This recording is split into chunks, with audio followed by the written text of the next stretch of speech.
we are already kind of talking about Star Wars Celebration, and there were three new movies kind of formalized and announced. So now we have finally, again, for the first time in years since the sequel trilogy, we have a roadmap as far as Star Wars movies goes.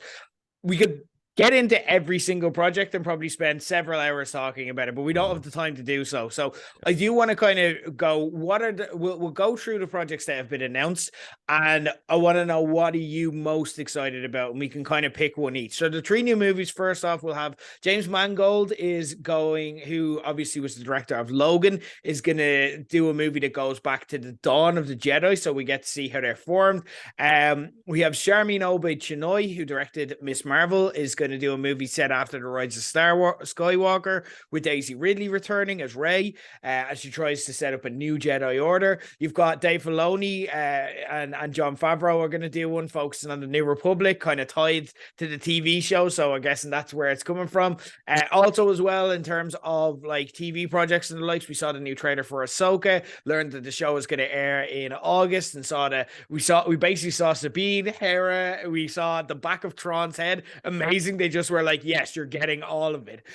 Andor season 2 is aiming for August 2024. We've got the Star Wars The Acolyte series due in 2024, which has been described as Frozen meets Kill Bill, set between the Old Republic and the prequels. And then we also saw the first, it hasn't been released publicly, but it was released there, the Skeleton Crew first trailer. No release date, but that's expected later in the year. Loads on the agenda. We have a full Star Wars kind of card. What of those projects are you most looking forward to? There are two that are tied together. It's the Ahsoka series, and it is the Filoni film. The Filoni film has been described as his end game for all the shows that are being made. So the likes of Ahsoka, Skeleton Crew, Boba Fett, and Mandalorian. It's going to be his end game. Exactly when we're going to get it, I don't know.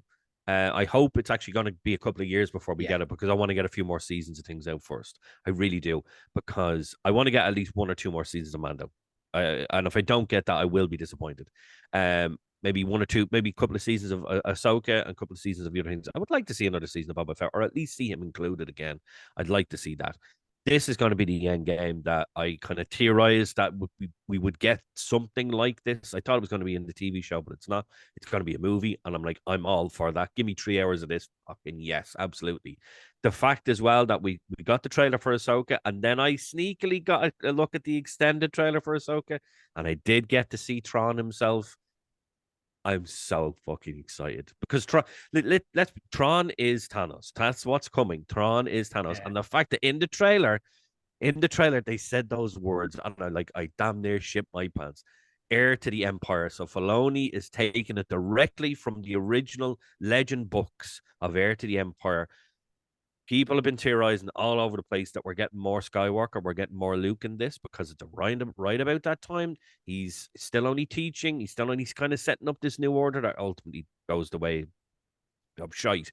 But people are theorizing that because it's Heir to the Empire, because we're getting Thrawn, because we're getting all this stuff in, that we might get more Luke, that we might possibly see a Mara Jade come in, that we might get these things happening. And I'm like, all for this. Give me it all. Just hook it to my veins. Does that make Thrawn, if Thrawn fights Luke, does that make him the only character? No, Ahsoka. It's him and Ahsoka are the only characters to kind of straddle all the areas of Star Wars that we know, because Thrawn obviously goes all the way back. You have one of the books in the most recent Thrawn trilogy that were released focuses on him and Anakin Skywalker.